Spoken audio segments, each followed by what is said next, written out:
강영욱 훈련사만 믿지 말라. 이게 무슨 말이냐면요.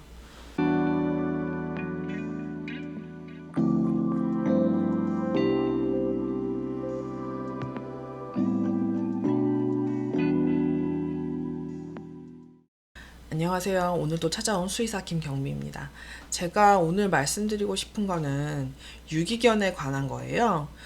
제가 유기견에 관한 영상도 많이 보고 그랬는데 저도 솔직히 아직은 다 결론을 내리지 못했어요. 유기견 문제에 대해서. 그래도 지금까지 수의사 생활을 하면서 느꼈던 생각을 몇 가지만 말씀을 드리려고 해요. 제가 일하는 곳은 한 건물 안에 병원이 있고요. 그 바로 붙어서 유기동물 센터가 같이 있습니다. 그 센터는 이제 자원봉사자에 의해서만 운영이 되는 곳이에요. 그래서 그 기부금과 자원봉사자의 헌신에 의해서 유기동물 센터가 되게 활발히 운영이 되고 있고 입양률도 굉장히 거의 100% 입양이 되고 있습니다. 근데 그 유기동물 센터가 잘 된다는 건 무슨 말이냐면 그만큼 유기되는 동물도 많다는 거예요. 정말 별 케이스가 다 있었어요. 그냥 상자채 병원 앞에 새벽에 놔두고 도망가시는 분, 길고양이, 새끼 고양이들 구조되는 경우는 이해가 가지만, 나이 들어서 병들어서 10년 넘게 키운 개를 버리고 가는 경우도 있고요. 저한테 울며불며 우리 강아지 너무 아프다고, 슬프다고 이렇게 하신 다음에, 며칠 있다 가보니까 유기동물 센터 가 있는 경우도 있고요. 제가 유기견이 이제 입양되는 과정을 보고, 저도 이제 유기묘를 2마리 입양을 해보고 이런 과정을 보면서 생각을 한 게 뭐가 있냐면요. 첫 번째, 강영욱 훈련사만 믿지 말라. 이게 무슨 말이냐면요. 지금 TV 좋은 프로그램 많고 강영욱 훈련사님 제가 보듬TV도 꼭 보고 있거든요. 도움이 많이 돼서요. 그런데 그분이 잘하시잖아요. 그분이 훈련을 잘하시고 하니까 그걸 믿고 덥석 유기견을 입양을 하시면 안 돼요. 내가 만약에 시간과 돈과 여유가 다 있어서 훈련사를 돈 주고 고용할 수 있으면 괜찮지만 내가 그럴 수 있는 상황이 아니면 내가 강영욱 훈련사처럼 되어야 돼요. 왜냐면 유기견은 생각해보세요. 지금 걔가 옛날에 어떤 상황이었는지 알 수도 없고, 그리고 유기된 아이들 보면 굉장히 방치되어 있다가 이렇게 온 경우가 많기 때문에 훈련이 안 돼 있는 경우도 되게 많아요. 그래서 저도 어떤 다른 외국의 훈련사의 책을 읽었을 때 분이 뭐라 그랬냐면, 그분도 이제 유기견 입양 활동을 많이 하는데 뭐라고 하셨냐면, 유기견을 입양하는 거는 복권을 뽑는 거랑 같다고 하셨거든요. 1등에 당첨될 수도 있지만 건강하고 착하고 훈련까지 다 돼 있는 그런 1등 복권에 당첨이 될 수도 있지만 진짜 그 꼴등에 당첨이 될 수도 있다. 근데 저는 그거보다 더 심하다고 생각해요. 이거는 거의 1박 2일 복불복이라고 생각해요. 그냥 맛있는 음식이 당첨될 수도 있지만 잘못 뽑으면 까나리 액젓을 뽑을 수 있어요. 저도 그런 경우거든요. 지금 유기묘 한 마리가 도저히 입양이 안 돼요. 이거는 걔는 완전 길고양이로 갈 수도 없고 아니면 집고양이로 살 수도 없는 중간에 애매한 상황이 돼버린 고양이가 있었어요.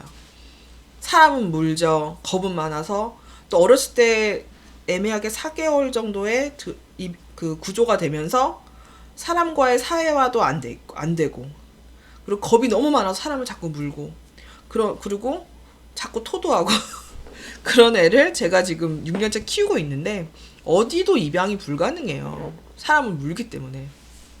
그리고 걔를 컨트롤할 수 있는 거는 저처럼 경험 있는 수의사 이런 사람 아니면 거의 불가능하거든요. 그래서 제가 첫 번째 얘기하는 건 내가 강영욱 훈련사가 된다는 마음으로, 얘가 어떤 상황일지 모르잖아요. 강영욱 훈련사 보면 진짜 온갖 희귀한 강아지가 와도 그걸 훈련을 시키시잖아요. 지금 그런 마음의 준비를 하고 유기견을 입양을 하셔야 되는 거예요. 내가 얘를 훈련소에서는 너무너무 착하고 너무 예쁜데 집에 오는 순간 돌변하는 애들 많고, 착하다가도 이거 이제 우리 집이고 이제 나 여기 이제 내 영역이야 하면은 성격 싹 변하는 애들 있거든요. 어떤 또 집에 있던 강아지랑 잘 지낼 줄 알았더니 와서 막 맨날 싸움만 해갖고 그래서 파양된 애들도 꽤 많아요. 그런 경우의 수를 모두 생각을 하셔야 되고요. 두 번째로 말씀드리고 싶은 건 어떤 거냐면요. 순정견보다는 믹스견을 입양하자예요. 왜냐하면 두 가지 이유가 있는데요. 첫 번째는 특히 어린 강아지가 아니고 나이가 있는 믹스견은 사실상 거의 입양이 거의 안 된다라고 하시더라고요. 사람들이 유기견 보호센터에 입양을 하러 가더라도 순정견을 더 선호를 하신다는 말씀이시죠. 그리고 근데 잘 생각해 보세요. 순정견, 믹스견, 어린애, 나이 많은 이렇게 네 가지의 경우가 있잖아요. 가장 질병에 취약한 아이들은 순정견에 나이 많은 애예요. 이제 순정견이 어렸을 때는 그렇게 아프지 않습니다. 근데 나이가 들면서 점점 유전 질환들이 나오기 시작해요. 순정견들은 근친교배, 라인교배예요. 유전자가 겹칠 수밖에 없고 그런 경우에는 예를 들면 뭐 치아와 말티즈, 심장병, 뭐 이천판 폐쇄 부전증 이런 거 엄청 흔하죠. 알러지 흔하죠. 불독들, 제가 불독 유전병에 대해서 영상 하나 따로 만든 거 있었죠. 그 보면 불독, 유전병, 호흡기, 알러지 뭐 엄청 심하고 복서 이런 애들 뭐 암 발병률 굉장히 높은 거 유명하고요. 그런데 순정견의 나이가 좀 있다. 그 아이들은 몇 년 있다가 어떠한 질병이든 발병할 확률이 굉장히 높은 거예요. 그러니까 믹스견을 입양하시면 그런 어떤 아이든 아플 수 있어요. 그렇지만 그 확률이 훨씬 줄어든다. 또 소형견들 뭐 보면은 작은 토이푸들 이런 애들 보면은 슬개골 탈구 엄청 요크셔테리아 슬개골 탈구 엄청 많고요. 슬개골 탈구 또 있으면 그 병원비 정형외과 수술이라 병원비도 장난 아닙니다. 그렇기 때문에 제가 추천드리는 거는 믹스견을 입양하자. 그리고 믹스견 진짜 귀엽고 똑똑하고 건강한 아이들 많습니다. 그리고 세 번째, 유기견을 입양할 때 제가 유기견 검색어 네이버 쳐봤는데요. 거기서 가장 연관 검색어가 절대 빠지지 않는 게 하나 있어요. 유기견 무료 분양, 뭐 강아지 무료 분양. 유기견을 분양을 받으시는 건요, 공짜로 강아지를 받으시는 게 아니에요. 유기견을 분양을 받으셨으면 유기견이라고 생각을 하지 마시고요. 아이를 하나 입양한다고 생각하셔야 돼요. 아이를 하나 입양하면 교육비도 들어가고 뭐 먹는 거 입는 거 다 들어가고 아프면 병원도 데려가야 됩니다. 그러니까 제 말은 무슨 말이냐면요. 유기견은 무료 분양이 아니고요. 분양은 무료일 수 있는데 얘들한테 돈을 쓰셔야 하는 상황이 올 거라는 거예요. 그러니까 뭐 유기견인데 뭐 돈 내가 그렇게 많이 써? 뭐 이런 마음가짐으로 뭐 공짜로 받아서 좀 키우지 뭐 이런 마음으로 하시면 안 된다는 거예요. 내 아이라고 생각하고 정말 얘가 몇 년 있다 아니면 당장 다음 날부터 아니면 몇 년 후에 무슨 질병에 걸리거나 어떤 뭐 상황이 올지 모르는 거예요. 예를 들면 유기견이 너무 짖어서 입양한 강아지가 너무 짖어서 이사를 가야 될 수도 있어요. 민원이 너무 들어와서. 그것도 비용이 많이 발생하겠죠. 또 고양이인데 계속 방광염에 걸려요.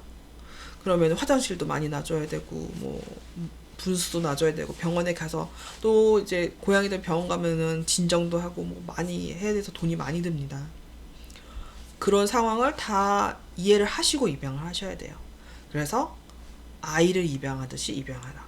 그리고 발생할 수 있는 비용에 대해서 항상 생각을 하셔야 됩니다. 이렇게 세 가지에 대해서 말씀을 드리고 싶고요. 오늘도 저는 항상 이게 주제가 심각해지는지 모르겠지만, 저희 엄마도 제가 이제 유기견 센터에서 데려온 푸들 입양해서 잘 기르시고 계시고요. 저도 우리 집 야옹이라고 제가 이제 임신한 상태로 들어온 고양인데, 새끼들은 다 입양을 보내고 엄마 고양이랑 저랑 이제 친해져가지고 제가 집으로 데려온 아이가 있어요. 정말 잘 지내고 있어요. 정말 정말 예뻐하고 있고요. 그래서 여러분들도 어느 정도 각오는 하시고 배워야 된다, 교육해야 된다, 내가 강형구 훈련사처럼 돼야 된다 이런 각오가 꼭 필요하시지만 그래도 이런 좋은 아이들을 만나서 이렇게 행복한 삶을 누리셨으면 좋겠습니다. 오늘도 저희 영상 봐주셔서 정말 감사드리고요. 좋아요, 구독하기 꼭 눌러주세요.